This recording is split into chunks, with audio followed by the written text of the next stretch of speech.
Okay, this notation right here is saying the limit as x approaches c from the left or from the negative side. And it's from the left or the negative side because that's where the x's are negative, and we're looking at the x's here. This is the limit as x approaches c from the right or from the positive side of f of x. And we'll look at the graphs. We'll do it from graphs and tables again. It's very similar to last time, except for depending on the direction you're approaching the point, you might have a different value. Okay, so if I look at this graph g of x, this is saying find the limit as x approaches -3 from the negative side of -3, and that's x equals -3. Okay, so where's x is -3? Right here. The negative side is from the left, so I want to come at this point from the left. So as I come this way, the y value appears to be approaching -2. Okay, now it's saying as x approaches -3 from the positive side. So I'm still going to come towards -3, but I'm coming from the positive x side, which is this way. In this case, the y value still appears to be -2. Now the limit as x approaches -3. Well, if I approach it from the left side and it's -2, and I approach it from the right side, it's -2, then no matter which way I approach it, the limit is as x approaches 3 will be -2. Okay, and so it's because these match that I can find the limit of x approaches -3. If they did not match, the limit would not exist. Okay, let me go ahead and look at the next one. That's a graph of h of x.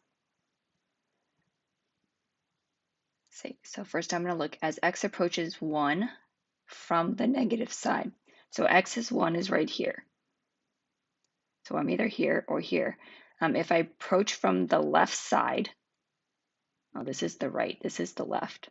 So if I look at the left half of the graph, as I approach x is 1, the y value appears to be 1.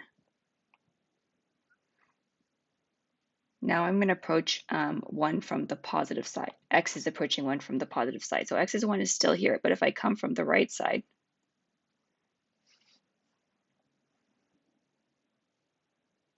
it looks like the point is going to equal 1, 2, 3, y equals 3. Okay, now it's just asking what's the limit as x approaches 1. Well, because from the left side it's 1, but from the right side it's 3. In this case, the limit as x approaches 1 does not exist. And that's because there's no clear answer, or because these don't match.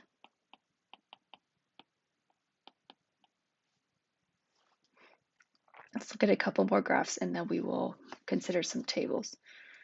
Okay, now x approaches 3 from the negative side. So this is x is 3. Remember, we don't care what happens at x equals 3. This looks like some crazy asymptote. Okay, from the negative side means from the left. So if I come from the left side at x equals 3, I'm on the left part of the graph, so I'm going towards here.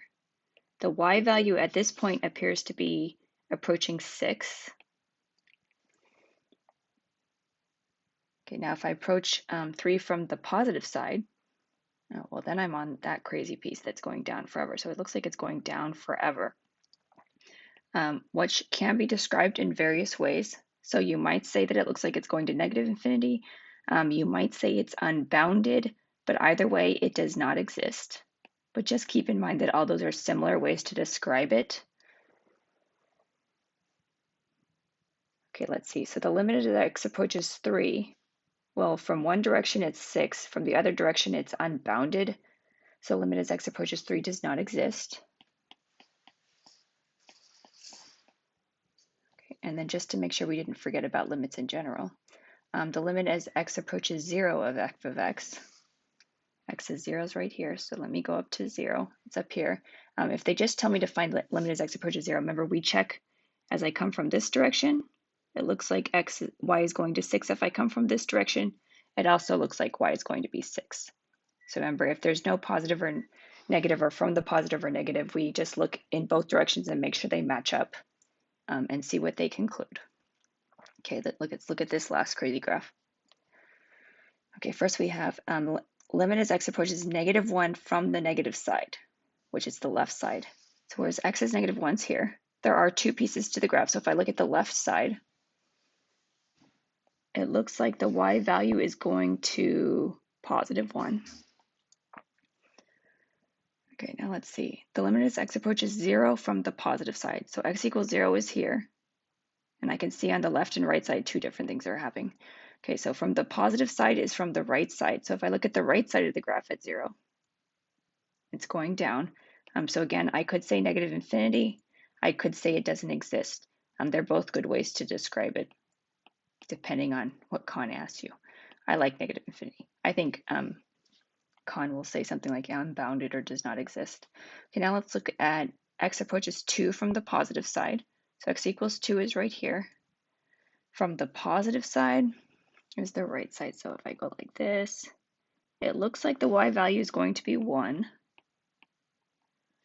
Okay, now let's look at negative 2 from the negative side. So x equals negative 2 is here.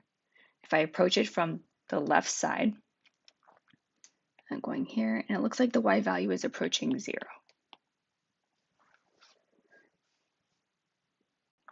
Okay, now we're going to do the same thing, but we're going to look at a table instead. Okay, so now it's saying the limit as x approaches negative 4 from the negative side, and we're going to use the table. Okay, so if I want to approach from the negative side, I want to approach from the numbers that are a little lower than negative 4. So if I look at this table, here's negative 4, which I don't actually care about, but a little bit negative of negative 4 would be negative 4.01. So if I come from that side, if I approach this way, the x's are approaching negative 4 from the negative side. You don't have to write this, I'll put it in your notes. What happens? The y values look like they're going towards negative 13. And I still don't care what actually happens at negative 4. Okay, now if I approach negative 4 from the positive side, so if I say this is negative 4, if I go a little bit more positive, it would be negative 3.99. So from this direction, this is approaching negative 4 from the positive side. The y values also look like they're approaching negative 13. Since it's approaching negative 13 from both directions, then it must be that as x approaches negative 4, the limit of f of x is negative 13, because the left and right limits both match. Okay, let's look at the next one. Okay, the limit as x approaches 8 from the negative side of g of x. Okay, let me look at my table. 8's here. From the negative side would be a little lower, so I want to come from this direction. So as I'm coming this way, which is the limit as x approaches 8 from the negatives, the y values look like they're going towards 3. Okay, let me try the other direction. Okay, if I approach 8 from the positive side, that's from the 8.01 side. The y values look like they're going towards negative 5. Okay, because the limit from the negative side is 3 and from the positive side is negative 5, they don't match, so the limit does not exist. Okay, and remember, it does not matter what actually happens at this point. So if this point was gone, don't use that point to make your conclusion when we're doing limits. Okay, one more. Okay, the limit as x approaches negative 1 from the negative side. So I want to be a little lower than negative 1, which would be negative 1.001. So if I approach from the negative side, that's here. My y values are increasing and increasing. If I assume they increase, I could say it's infinity, I could say it's unbounded, or I could say it does not exist, and it might be it does not exist because it's unbounded or something like that. Okay, if I approach negative 1 from the positive side, that would be a little higher than negative 1, so negative 0.0999. If I go this way, the y values look like they're going towards 2. Okay, and again, because the left and right limits do not match, the limit as x approaches negative 1 does not exist.